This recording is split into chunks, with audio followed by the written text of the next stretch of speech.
Bonjour à vous, fidèles téléspectateurs de Jeunesse Oblige. J'espère que vous allez bien. Nous, ça va et nous sommes encore là pour 52 minutes d'échange. Vacances et distractions. La télé doit-elle être suivie 24 heures sur 24? C'est la question que nous nous posons et pour y répondre, nous sommes avec les élèves du complexe scolaire Le Ruisseau. Celle qui va conduire les échanges ici sur ce plateau, c'est bien sûr Marie-Thérèse. Merci de l'accueillir. Bonjour Marie-Thérèse. Bonjour. Comment vas-tu? Ça va très bien. Tu as 30 minutes pour faire le débat. Moi, je vous retrouve après. Merci.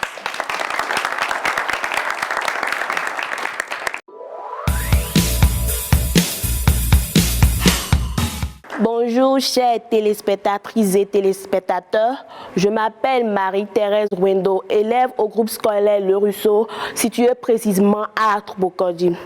Pour cette circonstance, je suis accompagnée de mes camarades pour débattre sur le thème vacances et distractions, la télévision 24 heures sur 24. Pour ce faire, j'ai un groupe à ma droite qui semble être pour cette affirmation et un autre à ma gauche qui semble être pour la négation. Et comme nous le constatons tous, c'est les vacances. Donc c'est une opportunité pour nous de nous distraire, de nous divertir. Et pourquoi pas regarder la télévision. Mais est-ce une raison de consacrer tout son temps à regarder la télévision 24 heures sur 24?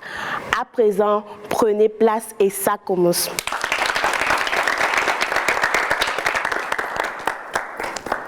Comme je le disais tout à l'heure, c'est les vacances. Donc, c'est pour nous une occasion de nous distraire. Donc, il nous est permis de regarder la télévision. Mais qu'est-ce que la télévision? Merci Marie-Thérèse Rwendo. Je m'appelle Ashnod Tigbegloutarus et élève au CPEG Le Ruisseau. On n'entend pas la télévision un ensemble de services et d'informations ayant un but bipartite. Dans un premier temps, celle-ci permet de fournir de l'information et dans un second temps, celle-ci fournit des spectacles. Et par spectacle, je veux bien dire distraction. L'un des rôles de la télévision est bien entendu la distraction. Merci Ashnod. Comme il vient de le souligner, donc la télévision reste pour nous comme un outil de distraction. Mais est-ce une raison de consacrer tout son temps à regarder la télévision 24 heures sur 24 parce qu'on est en vacances? Je m'appelle Doufodji Lisette Camilla, élève au CPEG Le Ruisseau. Mais pourquoi pas? Pourquoi ne pas regarder la télévision 24 heures sur 24 pendant seulement 2 mois lorsqu'on vous a privé de la télévision pendant 9 mois? Je dis bien 9 mois de pression où vous n'avez pas eu le temps de regarder la télé. Pourquoi ne pas regarder la télé? Je ne pense pas que ce soit un crime. Dire à son enfant de ne pas regarder la télévision 24 heures sur 24 pendant 2 mois, je pense que ce serait un peu comme lui priver cet enfant-là de tout aspect de la vie. Merci. Merci Camilla. Donc selon vous, c'est les vacances et c'est normal qu'on regarde la télévision 24 heures sur 24. Ça, c'est votre avis. Je vais aussi écouter l'avis des autres. Que pensez-vous des propos tenus par notre chère camarade Camilla? Je m'appelle Amagbeyon Amen. Je suis élève en classe de 4e au CPEG Le Ruisseau. Ok. En regardant la télévision pendant un long temps, on constate qu'on a des problèmes de vision, on a des troubles de vision. Donc ça veut dire que ça peut causer des troubles de vision. Et pourquoi dans les vacances, on ne peut pas lire? La lecture aussi, c'est un moyen de distraction. C'est bon. Ok, merci. Amen. Est-ce que quelqu'un veut ajouter autre chose? Je m'appelle la pauvre Rose, élève en classe de première A1 au groupe scolaire Le Ruisseau. Comme l'a bien dit tout à l'heure mon très cher camarade, nous ne sommes pas obligés de regarder la télévision 24 heures sur 24 pendant les vacances. On ne peut pas se dire que c'est parce que ce sont les vacances qu'on doit regarder la télévision 24 heures sur 24. Cela a beaucoup d'effets négatifs sur notre santé. Nous ne pouvons pas le nier. On sait que l'excès en toutes choses nuit. Nous ne pouvons pas dire que rester devant l'écran pendant un long moment n'a pas d'effet sur notre santé. D'abord, les troubles de vision, comme l'a dit mon camarade. Je ne vais pas trop monopoliser la parole. Il y a aussi des troubles psychologiques. Par exemple, quelqu'un qui est sensible, très sensible, en regardant des films, il y a des fictions, quelque chose qui pourrait le rendre assez sensible, il peut pleurer. La personne peut pleurer. Elle peut pleurer. Donc, je vous remercie. Merci beaucoup, Rose. Donc, selon vous, le fait de regarder, de trop regarder la télévision pourra porter atteinte à notre santé. Merci pour vos propos. Ça, c'est votre avis. Je vais aussi écouter l'avis des autres. Que pensez-vous des propos tenus par Amen et Rose? Merci Gracia. Moi c'est Maïso Cadnel et je suis élève au CPEG Le Ruisseau. Mon camarade Amen vient de dire que la télévision a des effets négatifs sur le plan sanitaire.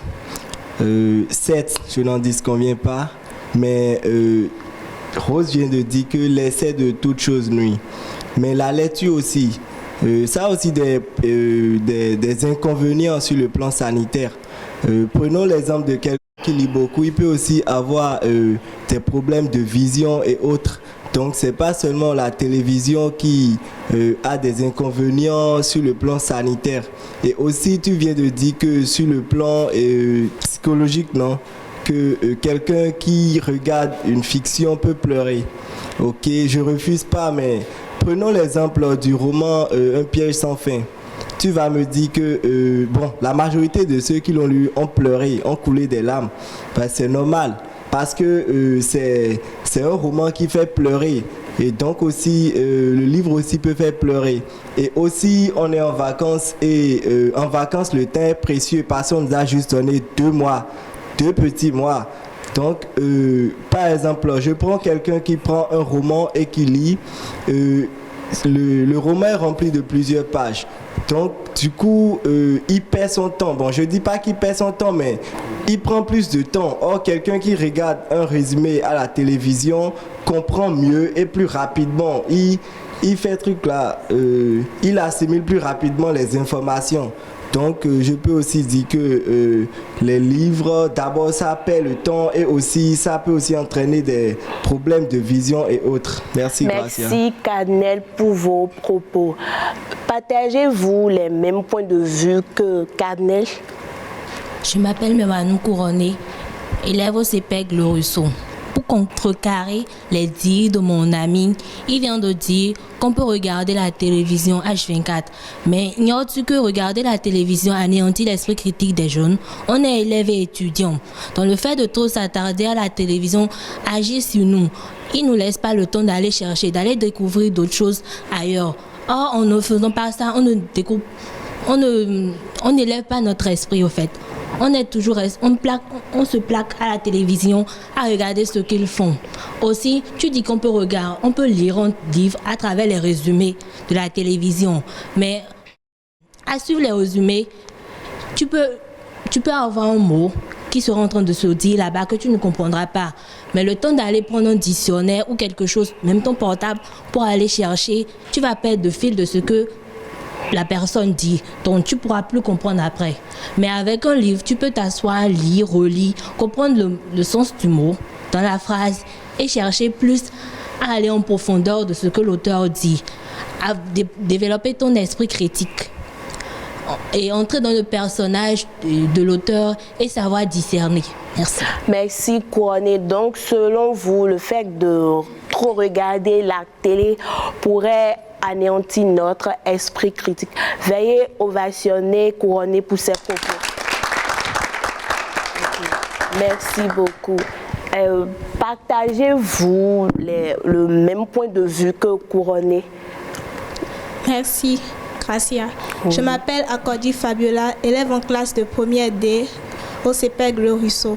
Je ne suis pas d'accord avec ce que mon ami Couronné vient de dire. Parce que pour moi, il y a une différence entre le livre et la télévision. Avec le livre, on a juste une imagination de ce qui se passe. Alors qu'avec la télévision, on a une vision, on voit ce qui se passe. Avec la télévision, on peut voyager dans plusieurs pays, par exemple en Amérique, en restant sur place. On peut découvrir ce qui se passe dans d'autres pays, leur culture, et puis tout ça. On peut aussi savoir comment est-ce que les autres pays se développent. Donc, c'était ce que moi, j'avais à dire. Ok, merci Fabiola. Donc, selon vous, regardez la télévision nous met en contact direct avec les choses extérieures. Merci beaucoup. Êtes-vous du même avis que Fabiola? Bon, je m'appelle Montia Marie-Divine, élève au groupe scolaire Le Ruisseau. Je ne suis pas d'accord avec Fabiola. D'abord, quand on prend notre temps à regarder la télévision, on est en vacances. On devrait aider les parents en faisant de petits jobs pour les aider afin que tout aille bien dans la maison. Mais quand on prend tout notre temps à passer devant la télévision, on est d'abord en train d'augmenter la facture. On augmente la facture. La facture vient par exemple et on trouve la facture qui est à 35 000. Or, avant, pendant la rentrée, c'était à 15 000 et c'était un peu difficile à payer aussi. Maintenant, ça vient à 45 000. L'argent que les parents vont prendre pour payer la facture, on pourrait mettre ça dans la chambre pour faire quelque chose. Donc, j'aurais préféré que pendant les vacances, on ne passe pas tout notre temps devant la télévision, mais plutôt, on passe notre temps à faire du job pour aider les parents à la maison. Merci. Merci Divine. Veuillez ovationner Divine pour cette propos. Donc, selon vous, le fait de trop regarder la télé pouvait faire dépenser les parents. Oh, merci beaucoup. Que pensez-vous des propos tenus par Divine? Merci Marie-Thérèse. Moi, c'est Chidima Angèle Concours, élève au CEPEG Le Ruisseau. J'aimerais dire quelque chose à Divine sur ce qu'elle vient de dire. Tu viens de dire qu'on pouvait faire des jobs dans les vacances pour aider les parents. Les parents aussi savent que l'année suivante se prépare déjà dès la fin de l'année précédente. Donc si je suis paralysée, mes parents vont m'obliger à travailler pendant les vacances pour aider à payer la facture, bien les frais de scolarité plutôt. Maintenant, ils ont pu payer les frais de scolarité pendant 9 mois.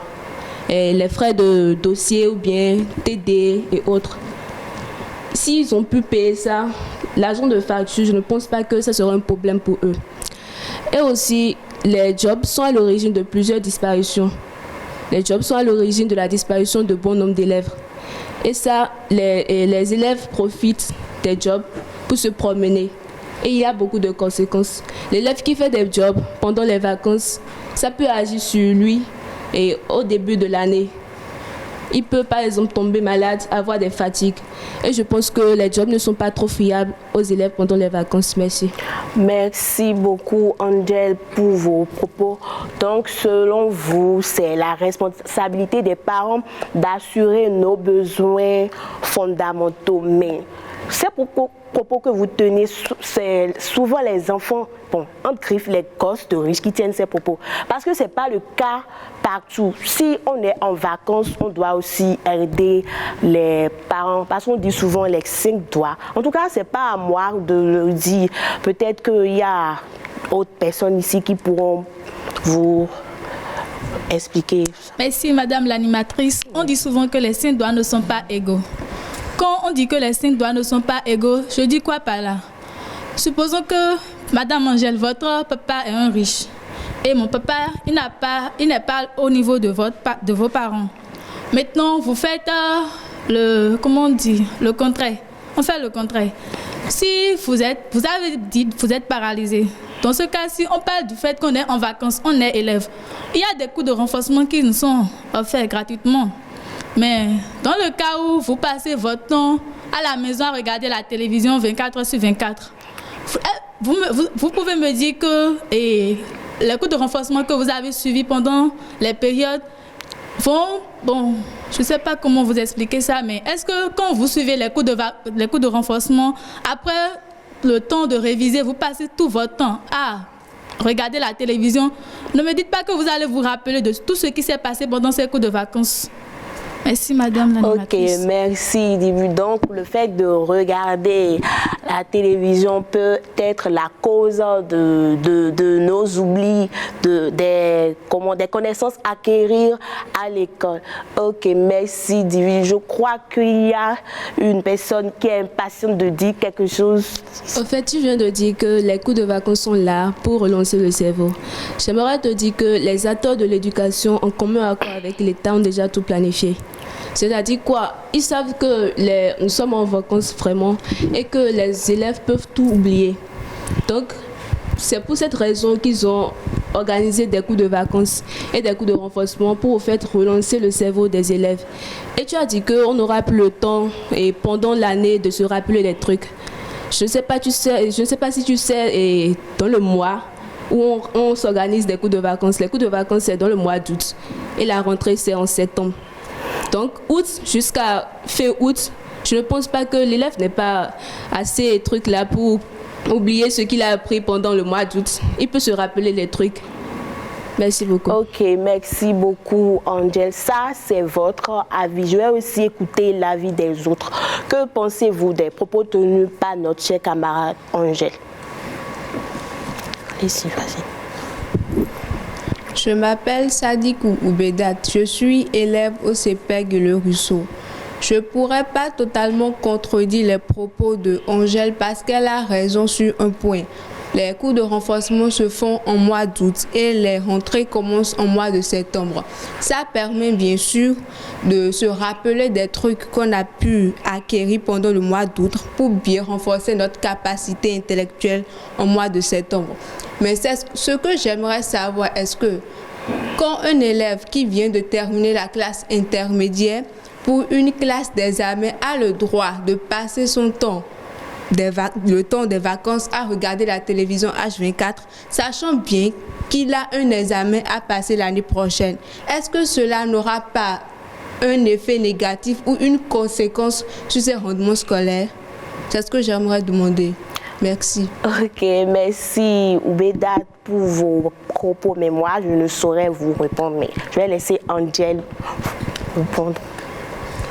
Ok, continue. Merci Madame Thérèse.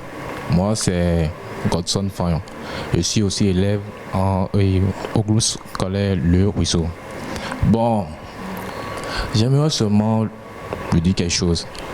En réalité, dire 24 heures sur 24 ne veut pas dire passer tout son temps à la télé de 0 heure à 0 heure. Non. En fait, on peut appeler ça un abus de langage. Bon, regarder la télé de 24 heures à 24 heures, bon, faut comprendre, non. C'est à propos de l'hyperbole. Donc, c'est pas ça, c'est juste passer la majorité de son temps à la télé. Bon, il faut aussi noter que avec la télé, qu'on a une ouverture directe sur le monde. Bon, par exemple, vous allez voir les chaînes CCTV français, R, WAC TV, tout ça, qui nous donnent au moins une opportunité de voir les variétés d'animaux qui existent dans le monde. Bon, pour ce qui est de CCTV français, vous allez voir qu'avec ça, on connaît au moins les cultures des Chinois, leur nourriture, comment ils mangent, comment ils vivent, tout ça. Donc, avec ça, avec la télé, vous avez une ouverture directe sur le monde, vous voyez tout. C'est grâce à la télé même qu'on sait ce qui se passe en Ukraine, Russie, tout ça. Donc s'il n'y avait pas ça, je ne vois pas pourquoi on serait tous en train de dire qu'on ne peut pas passer tout son temps à regarder la télé. Donc, il faut aussi noter que la télé, tout dépend de la conscience d'abord. Il faut insister sur la conscience. Divine disait tout à l'heure que l'électricité, tout ça augmente. En fait, tout ça dépend des parents. Si c'est que les parents avaient déjà mis une disposition en place pour pouvoir limiter le regard, tout ça, on n'aurait pas des factures élevées, tout ça. Vous comprenez, non? Bon, donc, si déjà la télé nous aide à avoir une ouverture directe sur le monde, alors il faut juste... Bon, d'ailleurs, la chaîne nationale Canal+ a déjà mis en place des dispositions tout en nous donnant l'opportunité de coder des chaînes là. Donc, avec ça, on peut limiter le regard. Ok, merci Godson pour vos propos. Donc, selon vous, la télévision nous met en contact direct avec le monde extérieur. Est-ce que quelqu'un veut ajouter autre chose? Ok, merci beaucoup. Que pensez-vous des propos tenus par Godson? Je vais refuter les propos de mon camarade Godson parce que la télévision, bien qu'en permettant une ouverture sur le monde et en nous aidant à cultiver davantage notre intelligence sur la culture des autres, c'est cette même télévision qui impacte négativement notre propre culture. Ce que je voudrais dire par là, c'est que lorsqu'on a tendance à regarder la culture des autres, lorsqu'on a tendance à s'investir dans ce que les autres font, ça nous pousse au mimétisme. On a envie de tout faire comme eux. Nos comportements changent, nos comportements vestimentaires aussi changent. C'est ce qui crée souvent la perte d'identité culturelle et la dévalorisation de notre propre culture. Or, on n'est pas sans savoir que la culture est très très importante pour le développement d'un pays. Ce que j'aimerais aussi souligner, c'est que lorsque il y a des chaînes qui diffusent des scènes malsaines, des scènes qui sont malsaines. Par exemple, quand nous prenons la chaîne Novelas TV, que tout le monde a l'habitude de regarder, c'est ce qui crée souvent les comportements déviants des jeunes d'aujourd'hui. Ils veulent imiter ce qui se passe dans les films parce que pour eux, les temps ont évolué et ils se croient plus meilleurs. Et on remarque aussi dans les rues de nos villes d'aujourd'hui que les cultures occidentales de plus en plus sont plus nombreux que nos propres cultures. Les gens sortent, veulent tout faire comme les Occidentaux, ils s'habillent comme eux, leur comportement change, tout et tout change. N'oublions pas aussi que lorsqu'on a tendance à trop mimétiser les autres, nous dévalorisons non seulement notre propre culture, mais nous foulons aussi au pied tout ce qui a trait à cette culture. Or, la perte d'identité culturelle n'est pas tellement une chose importante, ce qui impacte négativement notre pays. Je pourrais pas dire là que la télévision a un avantage très précieux sur le plan culturel. Merci. Ok, merci Oubeda. Donc, selon vous, le fait de regarder la télévision pourrait entraîner l'acculturation. Mais si ça, c'est votre avis, je vais aussi écouter celui des autres. Merci, Gracia. Je ne vais pas refuter ce qu'elle a dit. Elle a bien raison, mais c'est une affaire de conscience en fait. C'est une affaire de conscience. Nous voyons par exemple aujourd'hui des Blancs venus ici en Afrique, mais ils n'ont jamais essayé de nous imiter. Donc je pense que c'est une affaire de conscience. Tu ne verras jamais un Blanc porter une tenue traditionnelle, à moins que ce ne soit pour faire honneur au pays ou quelque chose du genre. Donc je dirais que c'est une affaire de conscience.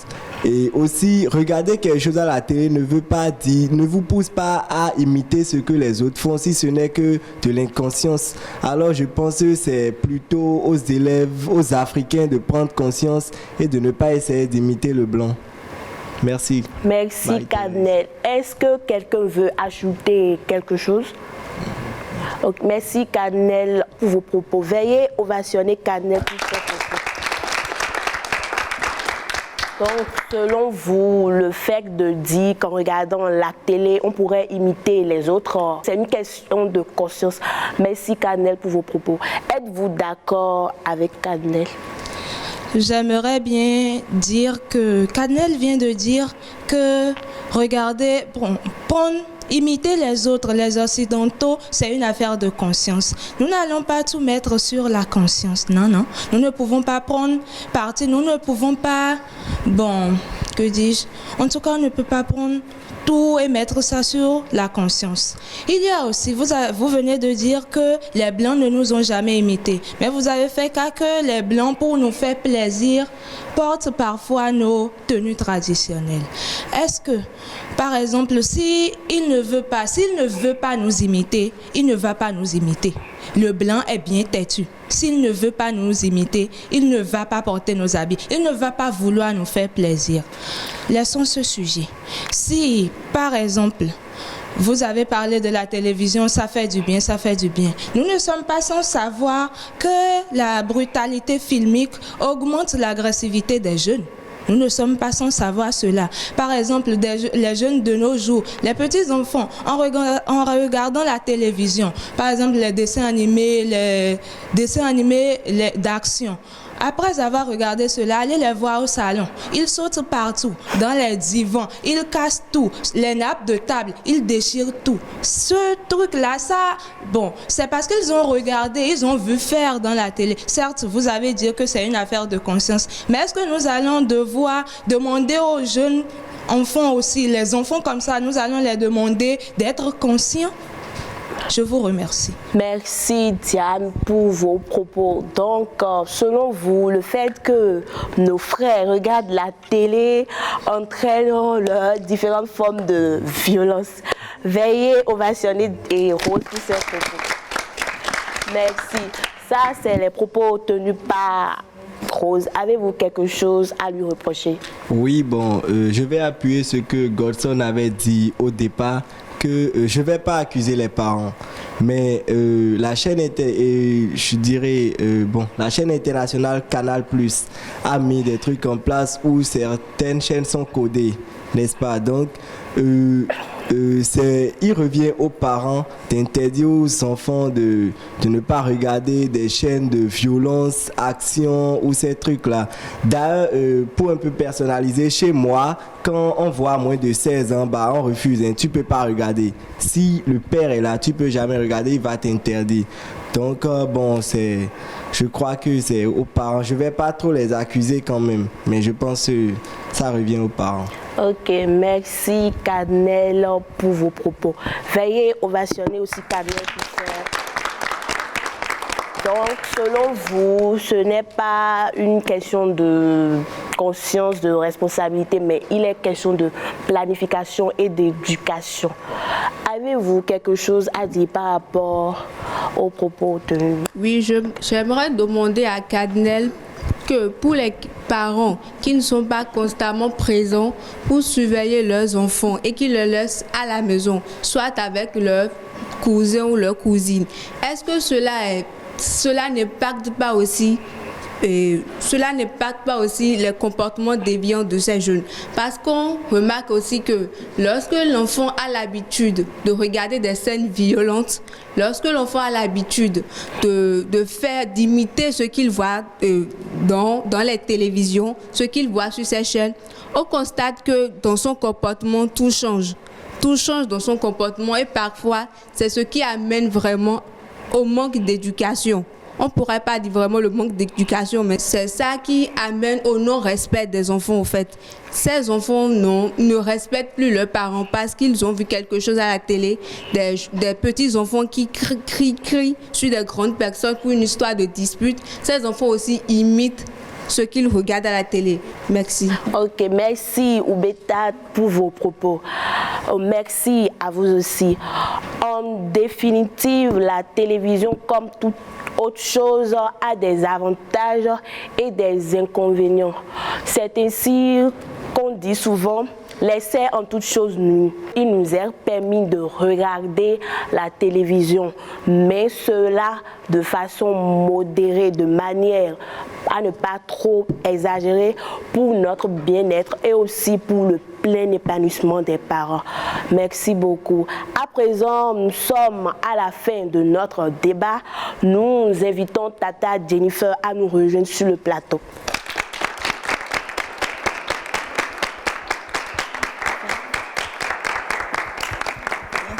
Merci beaucoup à toi, Marie-Thérèse, pour le débat et merci à vous d'avoir si bien participé. C'est l'heure maintenant de recevoir notre expert.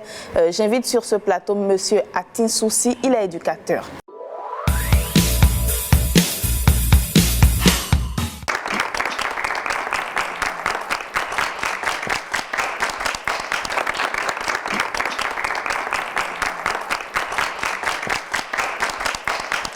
Bienvenue, Monsieur Anissé Atin Soussi. Oui, bonjour madame. Merci d'avoir accepté notre invitation. Je vous remercie. Alors, vous êtes sur ce plateau en tant qu'éducateur, vous êtes enseignant à la base et vous savez un peu comment ça se passe avec les apprenants. La télé, selon vous, est-ce qu'on doit la suivre 24 heures sur 24, je précise en période de vacances? Bon, d'abord, les vacances, c'est toute cessation d'activité scolaire. Je dirais que cette cessation d'activité scolaire se remarque dans les écoles. Au départ, lorsqu'on parle de télévision, ou d'abord je vais commencer par, comment appelle-t-on, les vacances. Lorsqu'on parle de vacances, c'est toute cessation d'activité. Donc cette cessation d'activité a lieu dans les écoles. Et lorsque c'est le cas, il revient aux parents qui sont le prolongement des enseignants à l'école, de cadrer en fait la suivi des programmes à la télévision. Donc, lorsqu'on parle déjà de vacances, il faut rappeler que ce n'est pas toute cessation à 100%, non. D'abord, j'ai entendu mes apprenants dire tout à l'heure que pendant les vacances, on doit s'adonner à 100% de suivi de la télévision parce qu'on a passé 9 mois et que les 2 mois qui restent, on doit être à fond devant la télévision. Au départ, la télévision, ce n'est pas un outil pour que les parents doivent interdire aux apprenants. Non. La télévision, c'est tout d'abord un outil d'éducation. C'est un outil qui permet à l'apprenant d'apprendre au-delà de tout ce que les enseignants donnent à l'école comme savoir. Maintenant, il revient aux parents qui sont des éducateurs à cadrer. Puisque j'ai entendu dire beaucoup tout à l'heure, dire que lorsqu'on parle de télévision, ce n'est pas mauvais en soi, mais il revient à ne pas en prendre comme un excès. L'excès nuit à toute chose. Suivre tout le temps la télévision, ce n'est pas bien. D'accord. Donc, Oui. quand je suis votre logique, il faut équilibrer, même en période de rentrée scolaire, il faut équilibrer le suivi de la télévision et les cours, c'est ça? Absolument. D'abord, il faut rappeler que l'apprenant doit, je vais vous étonner, l'apprenant doit suivre la télévision même pendant la rentrée. Parce que certaines personnes ont dit qu'il faut recueillir certaines infos à la télé, c'est ça? Absolument. Lorsque je prends par exemple les cours d'histoire et géographie, je ne vais pas m'attarder sur les épreuves données cette année au bac. Tout n'est pas donné en classe, non. L'élève qui doit répondre bien, c'est l'élève qui est cultivé. Donc la télévision est un plus. Un plus, je dirais que c'est le prolongement de l'enseignant. L'enseignant ne peut pas aborder toutes les thématiques. D'accord. Mais lorsque... Oui, allez-y, allez au bout de vos idées. Bon, l'enseignant ne peut pas aborder toutes les thématiques.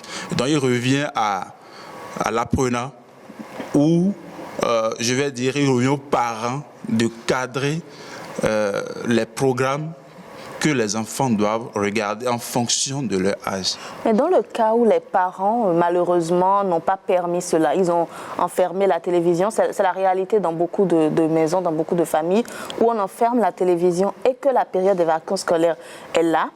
Est-ce que ce n'est pas le moment d'équilibrer et de rattraper ce manque peut-être, en suivant 24 heures sur 24 ? Non, je dirais que la télévision ne peut pas être suivie 24 heures sur 24. Il faut noter que le maximum de temps qu'il faut pour un apprenant pour suivre la télévision, c'est 2 heures. Par jour? Bien sûr, c'est 2 heures.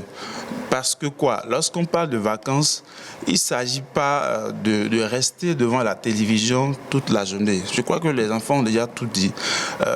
Le fait d'être exposé à la lumière, aux écrans, ça nuit gravement à la santé. Il y a beaucoup de maladies qu'on ne peut pas développer ici, mais on le saurait permettre à un apprenant d'avoir même la télévision dans sa proche chambre, quitte à ce qu'il regarde tout, non. Toutes les images ne sont pas accessibles à tout enfant, non. Il y a des images que certains enfants de certains âges ne peuvent pas suivre. Et donc les parents doivent être comme garde-fou pour surveiller ce qui est suivi par l'apprenant, ce qui est suivi par l'enfant. Si on laisse libre cours à toute image, ou bien si on laisse l'enfant être submergé par toutes les images, je crois que les conséquences sont vraiment incontrôlables. D'accord, vous faites bien de parler des programmes, j'allais y venir. Selon vous, quels sont les programmes adaptés aux apprenants? Est-ce qu'il y en a? Je crois que les programmes adaptés aux apprenants, il y en a beaucoup. Et bon, les films, j'en viens. Il y en a beaucoup. Lorsqu'on parle des dessins animés, c'est bon pour les enfants. Ça leur permet de bien s'exprimer. Ça leur permet d'avoir une sorte de créativité. Lorsque je prends également les émissions, comment appelle-t-on, de jeux, où on pose des questions à la télé, je crois que c'est des choses qui peuvent aider l'apprenant à développer, à acquérir d'autres mots, à essayer de développer son intelligence. Vous voyez, donc il n'y a pas que ça, il y a aussi des émissions culturelles où l'enfant est appelé à découvrir la culture d'autres peuples. Vous voyez, donc tout ça là c'est bien, mais les films, il faut en sélectionner. Oui, il faut en sélectionner parce que lorsqu'on parle de films, l'enfant, au départ, à la base, c'est quelqu'un qui veut s'identifier à travers des gens, à travers certains auteurs, à travers certaines personnalités. Donc, lorsqu'on ne conseille pas, on ne conscientise pas l'enfant, lorsqu'on n'est pas là pour lui dire attention, telle chose c'est pas bien, parce que il faut rappeler aussi aux parents que lorsque l'enfant suit certains programmes, il faut trouver un temps pour discuter autour de tout ce qu'il a suivi. L'essentiel, ce n'est pas d'interdire, il faut laisser suivre, il faut faire une sélection, mais après, il faut avoir un temps pour que l'enfant sache que, voilà, tout est suivi, mais tout n'est pas bien pour lui. Il faut pas être toujours là, dire non, on ne doit pas suivre ça, ou bien lorsque il y a des images qui, par exemple sur les chaînes novelas où les gens doivent s'embrasser, il y a certains parents qui trouvent des moyens pour envoyer l'enfant loin, pour que l'enfant ne suive pas. Laissez-le suivre et discuter avec lui sur les images qu'il a observées. D'accord. Ouais, donc merci beaucoup, monsieur Anissé Atissouci. Nous avons également eu des réponses qui sont foncièrement contre. Parce que la télévision, même en vacances scolaires, n'est pas toujours bénéfique. Il faut lire des livres. On est amené à imiter ces blancs qu'on suit parfois, quitte à changer d'attitude et à se montrer désagréable. Qu'est-ce que vous en pensez? D'abord, lorsqu'on parle de vacances, pour revenir un peu en arrière, les vacances ne doivent pas être un tremplin pour laisser carrément les cahiers. Non. Les vacances, c'est un créneau, surtout pour les apprenants qui passent en classe supérieure, d'améliorer certaines notions non maîtrisées dans certaines matières. À part ça, il y a aussi le fait que lorsqu'on parle de vacances, ce n'est pas seulement la télévision qui peut distraire. Il y a que les parents, il y a certains parents qui ont compris et qui envoient leurs enfants vers les grands-parents. Oui, pas forcément au village. Il y a ces parents-là qui font l'effort de changer de carte de vie à leurs enfants.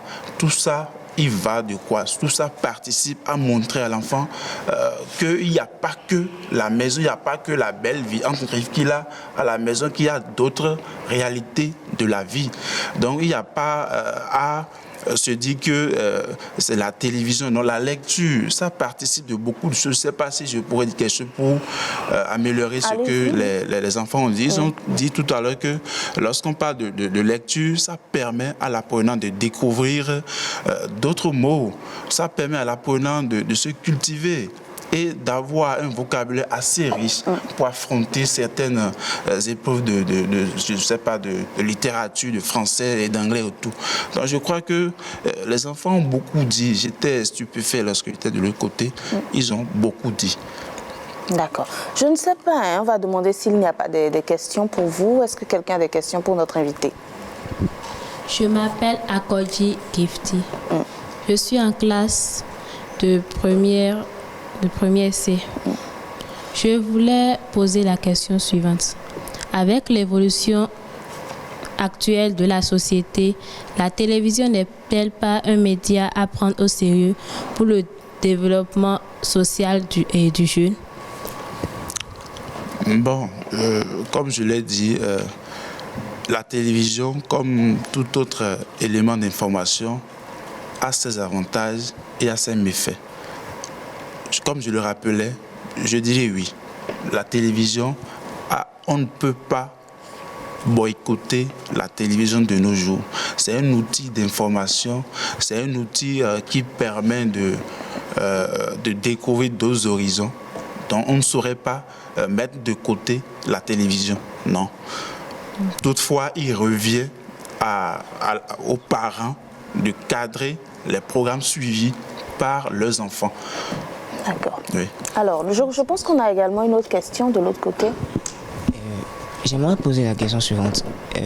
Il y a certaines émissions qui sont diffusées à la télé, qui nous permettent de suivre certaines pratiques de bricolage et autres.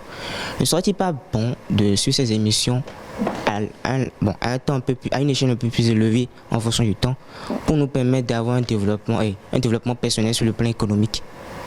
Absolument, absolument. Je dirais que vous avez posé une très belle question. Le bricolage dont vous parlez, je crois que tout ça entre en ligne de compte du développement personnel de l'enfant. Donc je crois que ça vient pour appuyer ce que je disais à travers les avantages de la télévision. Ça permet à l'enfant de se développer personnellement et d'avoir d'autres idées, d'avoir d'autres cordes à son arc. Vous voyez? Donc c'est ce que je peux dire. D'accord. Je crois qu'il y a également une autre question. Nous avons beaucoup de questions de ce côté. Je m'appelle Dalmeda Léonette, je suis en classe 3e au groupe scolaire Le Rousseau.